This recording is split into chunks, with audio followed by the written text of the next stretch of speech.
aga ko nga gumising kasi may bisita ako dito ngayon. Ito pala yung kapatid ko dahil inampon ko na dahil hinahanapan ko ng trabaho. Pumunta muna ako ng palengke para bumili ng lulutuin. Bet lang naman yung uulamin namin ngayon kasi naaalala ko masarap talaga pagpakbit. Labas ko nga ng boarding house, nakita ko parang uulan pa. Paglabas ko nakita ko dito yung aso na alaga ng amo ko. Ang kagandahan dito sa aming boarding house, hindi ka nalalayo dahil malapit lang talaga ang bilihan. Tatantsahin mo papuntang palengke ay hindi ka abot ng 5 minutes. Kadikit na pala dito ang tindahan ng isda at saka mga baboy. Kaya halos lahat nandito na talaga ang kailangan mo bilhin. Dating ko dito ay niloloko ko si ate.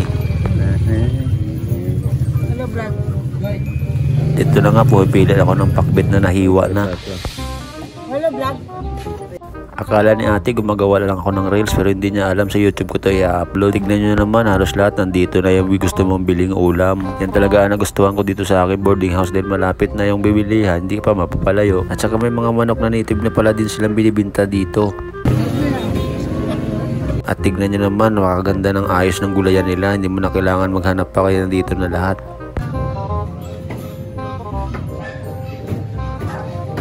Dagdagan ko naman pala ng kunting kalabasa kasi ang nabili kong pakbit kunti lang. Mainam talaga pag bumili ka ng pakbit yung hiwa-hiwa na. Ang kagandahan dito sa binibilhan ko ay hindi masyadong maraming tao at hindi siksikan. Hindi na siksikan, kompleto pa. Kaya pauwi na tayo. Ito pala yung nabili kong pakbit. Kompleto na yan. Bumili na ako kunting baboy para ipagsahog. At hindi kalayuan, may nadadaanan ka rin dito ng palengke na minsan dyan din ako bumibili. Mas gusto kong magluto araw-araw dahil nga malapit lang yung palengke. At kung gusto mo magbuhat, magpalaki ng katawan, katabi lang pala namin dito ang gym. Kaya minsan gusto ko na rin mag-gym kasi baka may marami magkagusto sa akin. Alam mo naman, ang mga babae ngayon mahilig sa mga 8-packs. Kaya hindi na lang ako nag-gym para wala ng problema. Nandito na nga tayo sa atin upahan, ay papasok na tayo.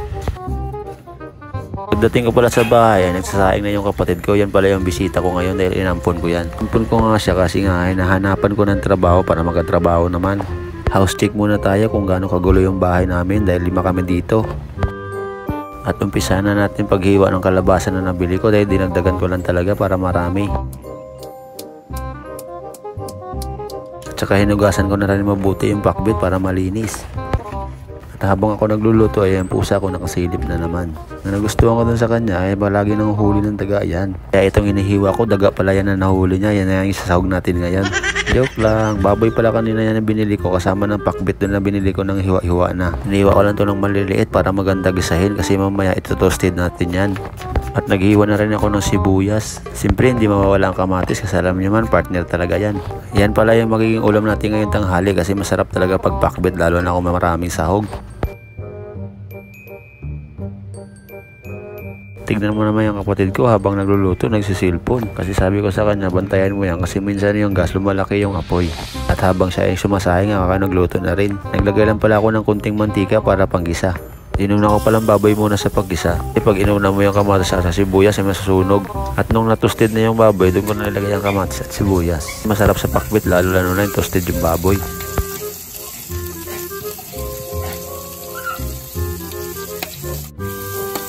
Pagkatapos kong mag-isa ay maglalagay na rin tayo ng bagoong. At shout out pala kay Ramon Labay na nagbibinta sa akin ng bagoong na napakasarap. Kung gusto nyo umorder, mag-PM na kayo sa akin para i-assist ko kayo sa kanya. Ang binibinta niya pala ay chili garlic at bagoong na nilagay ko ngayon.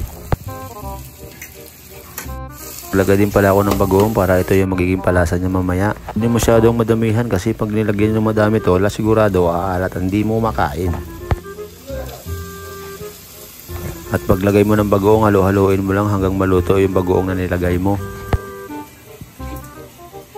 Alam mo yung luto na yung bagoong na hindi na malansa, ilagay mo na yung gulay na pakbit.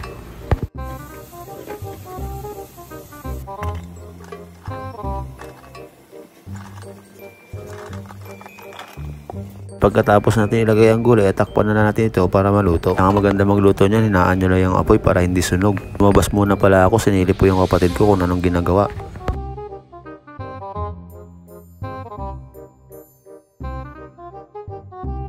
Kaya pag silip ko ng CR, naglilinis pa lang siya ng CR, mabuti naman naglilinis siya. Yung mga boarders talaga dito ay walang kusa. Makita na nila napakadumi ng CR, pabayaan lang nila basta makaligo lang sila. Kaya mabuti naman na pag-isipan niya maglinis habang ako'y nagluluto. At sinilip ko na rin pala yung boss ko dito, yung may-ari ng bahay, kung anong ginagawa. Parang timing ngayong araw na to, para kami nagde-general cleaning. Nung nakita ko siya, naglilinis din pala siya ng sasakyan niya. Totoo lang, yung sasakyan niya na yan, ilang beses na ako nakasakay kasi dinadala niya ako sa malalayong lugar. Tropa ko dito, may-ari ng bahay, tropa ko, nakasama ko palagi sa inuman. Hindi niya alam na binibidyohan ko siya. Siyempre masaya rin yan siya kasi sasama natin sa vlog.